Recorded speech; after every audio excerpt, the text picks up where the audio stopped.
College football winners and losers, Penn State must hope hits this year's Ohio State.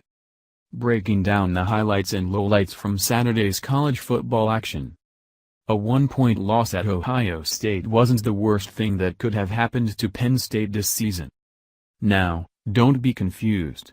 Winning is always better than losing, so the Nittany Lions' stumble at the Horseshoe was far from the best thing that could have unfolded for Penn State's playoff prospects. And losing after taking a 15-point lead into the fourth quarter and an 11-point advantage into the final 5 minutes? Not ideal. In shocking Penn State, Ohio State and J.T. Barrett refused to let go. But zoom out for a moment from the Nittany Lions' short-term misery and look at a more global angle. Penn State, 7-1, 4-1 Big Ten, might just be able to follow the same path to the playoff that Ohio State did last year when it suffered its only loss, that's right, in a one-possession loss at eventual Big Ten champion Penn State. After next week's trip to Michigan State, 6-2, Penn State will host sub-500 Nebraska and Rutgers before closing the regular season against a Maryland team that closed the day at 4-4. It's not hard to envision 7-1 Penn State becoming 11-1 Penn State in 4 weeks. Then survey the rest of the landscape. The only remaining undefeated teams in power conferences are Alabama, Georgia, Miami, and Wisconsin. There's going to be room for one or more one-loss teams in the playoff, and it's unlikely there will be a one-loss team with less to feel bad about stemming from its loss than the Nittany Lions, with Notre Dame, a 1-point loss to Georgia, a notable exception. Penn State still needs some help.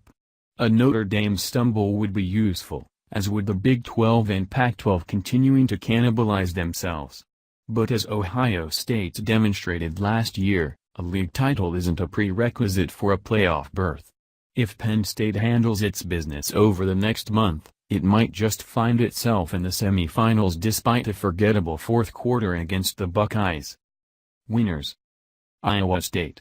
Superlatives get thrown around too easily, and not everything is the greatest thing ever or the worst occurrence in history.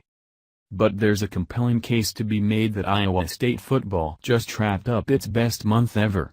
The Cyclones turned back Texas Christian, 14-7, earning their 4th consecutive victory. It was only the 3rd triumph over a top 5 team in Iowa State history. One of the other ones came October 7 at Oklahoma.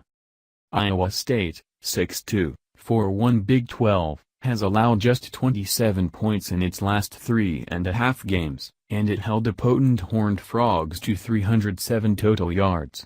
The Cyclones, the Iowa State Cyclones, are in full control of their Big 12 title fate entering the last month of the season, and that constitutes the pleasant surprise of the college football season.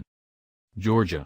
As a general rule of thumb, a team is likely to do well when its points-to-plays ratio is dead even. Such was the case at the world's largest outdoor cocktail party, where the Bulldogs remained undefeated with a 42-7 rout of Florida.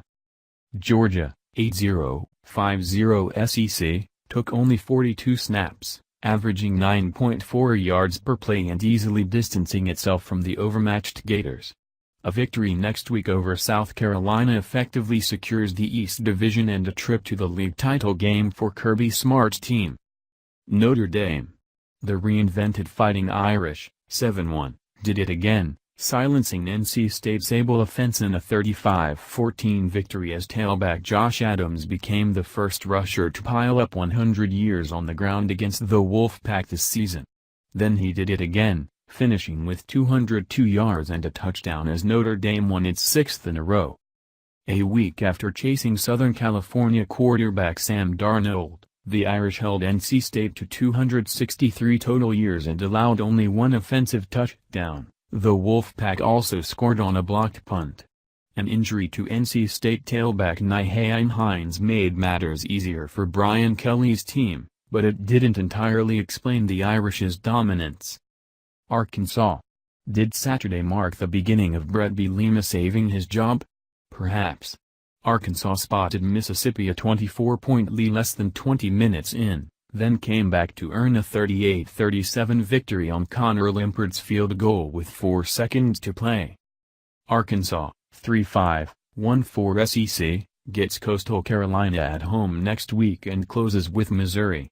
Get a split with Mississippi State and Louisiana State, and 6-6 is within reach.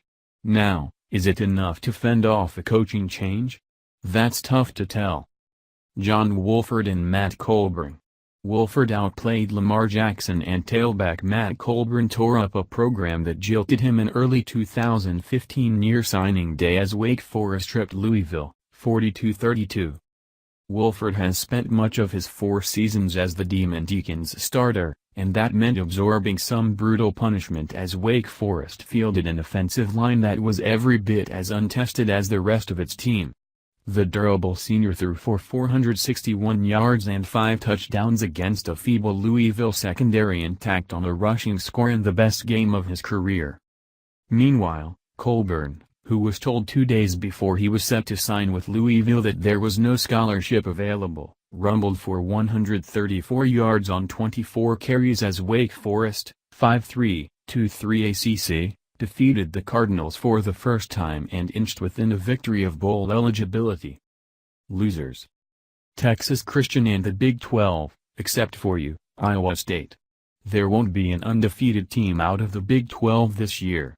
Iowa State saw to that, forcing TCU quarterback Kenny Hill into 3 turnovers in the second half.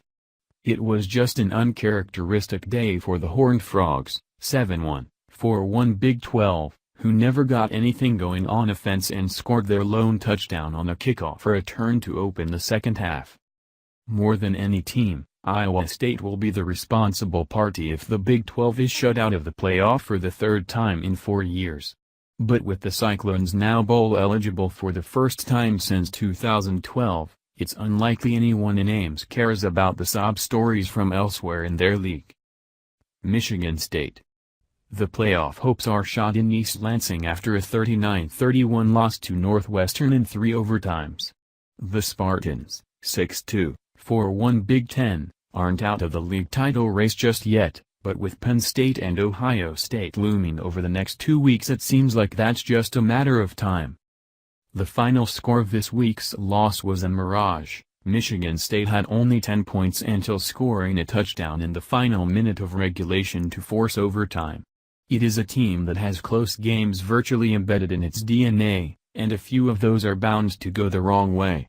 The Spartans are good, and certainly better than last year, but Northwestern showed they are far from great. Florida. Forget for a moment the intrigue surrounding the job status of Coach Jim McElwain and focus solely on the matters between the lines. Put bluntly, the Gators are every bit as bad as a Florida State bunch that was rightfully pilloried Friday for looking like they wanted to be anywhere but on a field with Boston College in what became a 35-3 loss. Florida was bludgeoned by Georgia and fell to 3-4 in the process. But look at those victories. The Gators beat Tennessee on a Hail Mary on the final play of the game, and they came back in the final quarter to erase a 2-possession hole against Kentucky. This could easily be a 1-6 team. As it stands, their 2-year run atop the SEC East is most emphatically over. South Florida. Continuing the theme of Sunshine State crumminess, the Bulls stumbled, 28-24, against Houston to end their hopes of an undefeated season.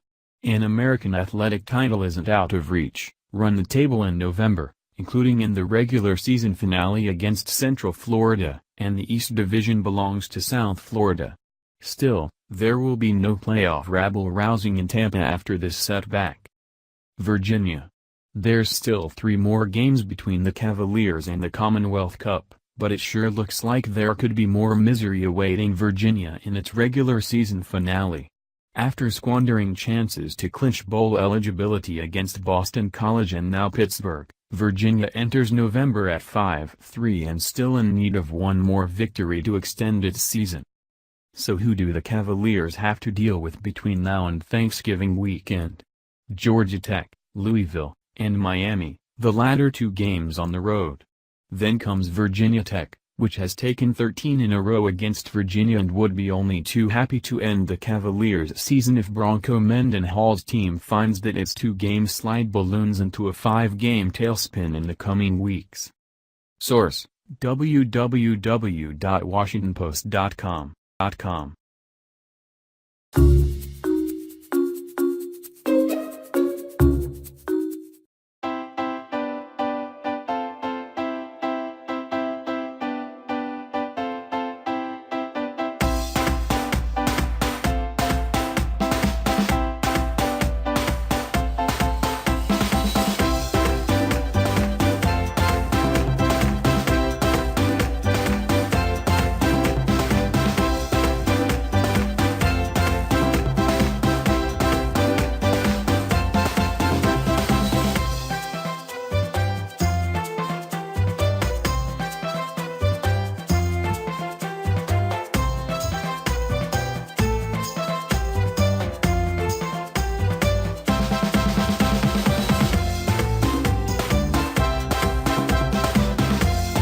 Daddy finger, where are you?